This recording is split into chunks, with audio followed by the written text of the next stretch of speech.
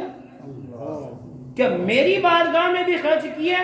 میں نے تجھے مال عطا فرمایا کہ تو نے یہ وہ مال میری ذات یا میرے دین اسلام کے اوپر بھی خرچ کیا؟ اس دن ہم کیا جواب دیں گے؟ تو حضور کی حدیث پاک پڑھی کہ قیامت کے دن بندہ اس وقت تک قدم نہیں اٹھا سکے گا جب تک 5 چیزوں کے بارے میں سوال نہ کر لیا جائے۔ پہلی، عمر کن کاموں میں گزاری، دوسری، جوانی کن کاموں میں صرف کی، تیسرا، مال کہاں سے کمایا، چوتھا، کہاں خرچ کیا، اور پانچواں، اپنے علم پر کہاں تک عمل کیا۔ دوسروں کو تو ہم نصیحت بڑی جلدی کہتے ہیں، دوسروں کو ہم بڑے جلدی کہتے ہیں کہ بھائی جھوٹ نہ بولو، بھائی دھوکہ نہ دو، بھائی فریبی نہ کرو، بھائی دغا بازی نہ کرو، لیکن ہم دوسروں کو کہتے ہیں کیا اس علم پر خود بھی عمل کرتے ہیں؟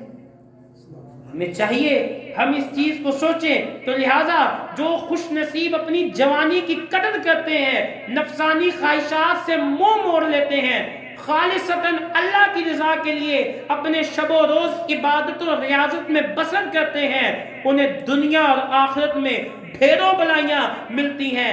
آئیے اب ان کا مقام کیا ہوتا ہے ان نوجوانوں کا، جو وہ نوجوان دنیا میں عبادت کے لیے اپنی جوانی عبادت میں گزارتے ہیں۔ سنیے نبی پاک صلی اللہ علیہ وآلہ وسلم نے ارشاد فرمایا، حضور فرماتے ہیں جوانی میں عبادت کرنے والے کو بڑھاپے میں عبادت کرنے والے پر ایسی فضیلت حاصل ہے جیسی مرسلین کو تمام نبیوں پر فضیلت حاصل ہے۔ اگلی حدیث پاک سماعت فرمائے، یہ بھی بڑی باکمال حدیث پاک ہے۔ حضور نبی پاک صلی اللہ علیہ وآلہ وسلم نے ارشاد فرمایا، حضور فرماتے ہیں جس نوجوان نے لذت دنیا اور اس کے عیش و عشرت کو چھوڑ دیا اور جوانی میں اللہ کی اطاعت کی جانب پیش قدمی کی تو اللہ تعالیٰ اس خوش نصیب کو 72 صدیقین کے برابر ثواب عطا فرمائے گا۔ اگلی حدیث پاک سنیے، اللہ تبارک، یہ حدیث پاک بڑی باکمال حدیث پاک ہے۔ حضور نبی پاک صلی اللہ علیہ وسلم نے ارشاد فرمایا، حضور فرماتے ہیں بے شک اللہ اپنی مخلوق میں اس خوبصورت نوجوان کو زیادہ پسند کرتا ہے۔ آج ہم بھی نوجوان ہیں، کئی نوجوان بیٹھے ہیں، اب دیکھیں اللہ کس کو پسند کرتا ہے۔ بے شک اللہ اپنی مخلوق میں اس خوبصورت نوجوان کو زیادہ پسند فرماتا ہے جس نے اپنی جوانی اپنے اور حسن و جمال کو عبادت الہی میں صرف کیا، اور اللہ کے ہاں اس کا مقام ایسا ہوتا ہے کہ اللہ فرشتوں کے سامنے ایسے بندے پر فخر کرتے ہوئے ارشاد فرماتا ہے، سنو فرشتوں، یہ میرا حقیقی بندہ ہے، سبحان اللہ، یہ میرا حقیقی بندہ ہے۔ اس کا یہ مقام ہوتا ہے جو جوانی میں اللہ کی عبادت کرتا ہے۔ ایک ہے ہمارا کہنا کہ ہم اللہ کے بندے ہیں، ایک ہے رب کا کہنا کہ یہ میرا بندہ ہے۔ اس کی لذت اپنی ہے، خود تو بندہ بہت کہتا ہے ہم اللہ کے بندے ہیں، لیکن رب دیکھو نوجوان جوانی میں عبادت خدا کرنے کی کتنی بڑی فضیلت ہے کہ رب فرشتوں کے سامنے کہہ رہا ہے کہ یہ میرا حقیقی بندہ ہے، سبحان اللہ۔ تو پھر ہمیں چاہیے کہ ہم نوجوانی میں اللہ تبارک و تعالیٰ کی بارگاہ میں حاضر بھی ہوں، خوب عبادت بھی کریں۔ چوتھی حدیث پاک پڑھنے جا رہا ہوں، نبی پاک صلی اللہ علیہ وآلہ وسلم نے ارشاد فرمایا، حضور فرماتے ہیں بے شک اللہ اس نوجوان سے محبت فرماتا ہے، واہ، اللہ نوجوان سے محبت فرماتا ہے، بے شک اللہ اس نوجوان سے محبت فرماتا ہے جس نے اپنی جوانی اطاعت خداوندی میں فنا کر دیا، جس نے اپنی جوانی کو اطاعت خدا میں فنا کر دیا، رب تعالیٰ اس سے محبت کرتا ہے۔ آج بندے کی خواہش، تمنا، آرزو یہی ہوتی ہے کہ رب کی رضا ملے، لیکن وہ کیسی محبت ہے کہ رب تجھ سے محبت کرتا ہے۔ تو پھر نوجوان، او میرے دوستو، او میرے بھائیو، آؤ دین کی جانب کیوں نہ آئے، دین کی جانب کیوں نہ اپنے قدم بڑھائیں۔ وہ کہتے ہیں محبت میں اپنی گما یا الہی، نہ پاؤں میں اپنا پتہ یا الہی، تو اپنی ولایت کی خیرات دے دے میرے غوث کا واسطہ یا الہی۔ سبحان اللہ۔ تو دیکھا آپ نے جوانی کے قدردانوں پر اللہ کیسا فضل و کرم فرماتا ہے، کیسی اس کے اوپر رحمت اللہ تبارک و تعالی نازل فرماتا ہے۔ ہمارے نوجوانوں کو بھی چاہیے کہ آج ہم اپنی زندگی کس کاموں میں گزار رہے ہیں۔ وہ کہتے ہیں ایک دفعہ ایک آدمی جا رہا تھا تو وہ بیچارہ جو بوڑھے ہوتے ہیں نا، بوڑھے تو ان کی کمر جھکی ہوتی ہے، تو وہ لاٹھی پکڑ کے جا رہے تھے، تو لاٹھی پکڑ کے جا رہے تھے تو چند نوجوانوں نے دیکھا تو مذاق مسخری میں کہا بابا جی کیا ڈھونڈ رہے ہیں، حالانکہ اس کی کمر تو قدرتی طور پر جھکی ہوئی تھی۔ کہتے بابا جی کیا ڈھونڈ رہے ہیں؟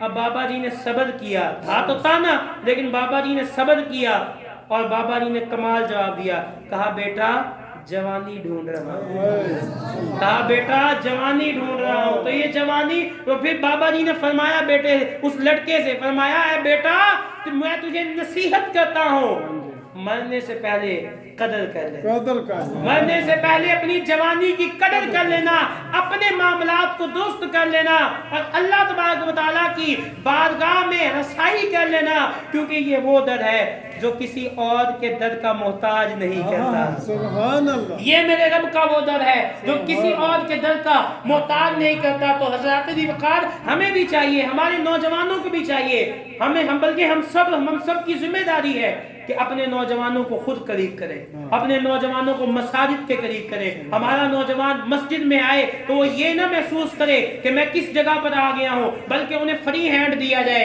ان کے ساتھ اچھا سلوک کیا جائے۔ بعض اوقات ہمارے جو بزرگ ہیں یا دیگر معاملات میں وہ بچوں کو اس طرح، بچوں یا نوجوانوں کو اس طرح ڈانٹ ڈپٹ کر دیتے ہیں کہ بعض اوقات وہ اچھا بھلا جو نمازیں پڑھنے آ رہا تھا پھر وہ نماز ہی چھوڑ دیتا ہے، پھر وہ نمازیں چھوڑ دیتا ہے، پھر وہ دین سے دور ہو جاتا ہے۔ تو ایسا رویہ نہ اختیار کریں، بلکہ اب دیکھیں اب اس لڑکے نے بابا جی کو تانا مارا کہ آپ کیا ڈھونڈ رہے ہیں، حالانکہ اسے نظر آتا تھا بالکل بزرگی کی وجہ سے جھکے ہیں، لیکن اب بابا جی چاہتے تو اسے کوئی گالی دیتے، کوئی برا بھلا کہتے، لیکن بابا جی نے حکمت کے ساتھ ایسا جواب دیا کہ جو اس کے دل میں اتر گیا اور کتابوں میں محفوظ ہو گیا کہ ہاں بیٹا جوانی ڈھونڈ رہا ہوں۔ تو یہ جوانی بار بار نہیں آتی۔ تو آپ سب سے گزارش ہے، جتنے ہمارے احباب بیٹھے ہیں، جتنے نوجوان بیٹھے ہیں، جتنے میرے دوست بیٹھے ہیں، بلکہ جتنے بزرگ بھی بیٹھے ہیں، ان سب سے گزارش ہے کہ کر لے توبہ رب کی رحمت ہے بڑی،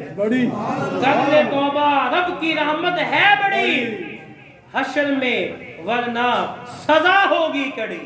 تو ابھی وقت ہے ہمارے پاس۔ اچھا ہم ساروں نے امیدیں بڑی بنائی ہوتی ہیں، ابھی ہم یہ بیان سنا نا، بیان سننے کے بعد جائیں گے اچھا عصر کی نماز سے سٹارٹ کریں گے، کہیں گے مغرب کی نماز سے سٹارٹ کریں گے، ہم کل کل کل کل کہتے رہتے ہیں، بعد میں مسجد سے اعلان آتا ہے کہ کل اس کا نماز جنازہ ہے، بعد کا پھر مسجد سے اعلان آتا ہے کہ بھئی اب اس کا نماز جنازہ ہے۔ تو اب وقت ہے، اب رب کی بارگاہ میں آ جاؤ، اب اپنا سر جھکا لو، جو نوجوان ہیں وہ اب اللہ کی بارگاہ میں حاضر ہو جاؤ، اب علم دین حاصل کرو، اب قرآن پاک پڑھو، اب دین کی خدمت کرو، اب رب کو راضی کرنے والے کام کرو۔ ارے بڑھاپے میں جب بندے کے ہاتھ بھی کانپنے لگ جاتے ہیں تب ہم تسبیحیں پکڑتے ہیں، جب اچھی طریقے سے سجدہ بھی نہیں ہم کر سکتے تب ہم اللہ کی بارگاہ میں جھکتے ہیں۔ ہاں یہ نہیں میں کہہ رہا کہ وہ جو جھکتے ہیں وہ غلط کرتے ہیں، لیکن پہلے جو جوانی کی عبادت ہے اس کا بہت بڑا مقام ہے، جوانی کی عبادت ہے اس کا بہت بڑا درجہ ہے۔ تو کیوں نہ آج سے نیت کریں کہ جتنے نوجوان بیٹھے ہیں ہم انشاءاللہ الکریم رب تعالیٰ کی بارگاہ میں نہ صرف جھکیں گے بلکہ نمازوں کی بھی پابندی کریں گے، ہم انشاءاللہ نمازوں کی بھی پابندی کریں گے، روزوں کی پابندی کریں گے، یا علم دین حاصل کریں، دین سیکھیں، دین سیکھیں۔ ہماری امت، ہماری نسل، ہماری بطور معاشرہ یہ ذمہ داری بنتی ہے ہم اپنی نسل کو دین کی جانب لے کر آئے۔ جب ہم انہیں دین سے دور کر دیتے ہیں پھر یہ وہی اولاد ہوتی ہے جو آپ کے خلاف بولتی ہے، یہ وہی اولاد ہوتی ہے جو دین کے خلاف بولتی ہے، جو باہر بگڑ جاتی ہے۔ ہم ان کے حوالے سے کوئی اقدام نہیں کرتے۔ تو ہمیں چاہیے کہ دین پاک کی خدمت بھی کریں، اگر ہم خود درست ہو گئے نا، خود درست ہو کے اپنے بچوں کو یا اب ہمارے ساتھ جتنے بھی ہمارے ساتھ تعلق رکھنے والے ہیں ان سب کو دین کی جانب لے آئے تو انشاءاللہ معاشرہ ایسے درست ہو جائے گا۔ اگر ہم خود بھی نہیں کریں گے بھئی ہمارے کرنے سے کیا ہوگا، تمہارے کرنے سے ہی سب کچھ ہوگا۔ تمہارے پاس جو اولادیں ہیں، تمہاری جو اولادیں ہیں، تمہارے جو بیٹے ہیں، تم انہیں دین کی جانب لے کے آؤ۔ ہم وہی میں مثال دیتا ہوں نا کہ اگر گھر میں کوئی کھانا پک جائے، ٹائم میں بابا جی دیکھ رہے ہیں تو میں انشاءاللہ ابھی ختم کرنے جا رہا ہوں، تو وہ کہتے ہیں کہ ابھی گھر میں کوئی کھانا پک جائے، فوراً بیوی کے اوپر، فوراً گھر والوں کے اوپر ہم بڑا شدید جسے انداز کے ساتھ غصہ کرتے ہیں کہ کھانے میں نمک کم ڈال دیا، لیکن وہی گھر والے، وہی بچے اگر نماز چھوڑ دیں تو ہم خود چپ کر کے بیٹھے رہتے ہیں۔ وہاں تمہاری غیرت جاگ جاتی ہے، وہاں تمہیں سب کچھ یاد آ جاتا ہے کہ بھائی تمہیں کھانا پکانا نہیں آتا، وہاں ہم سختی کرتے ہیں، دین کے معاملے میں سختی کوئی نہیں کرتے۔ اللہ عمل کی توفیق عطا فرمائے۔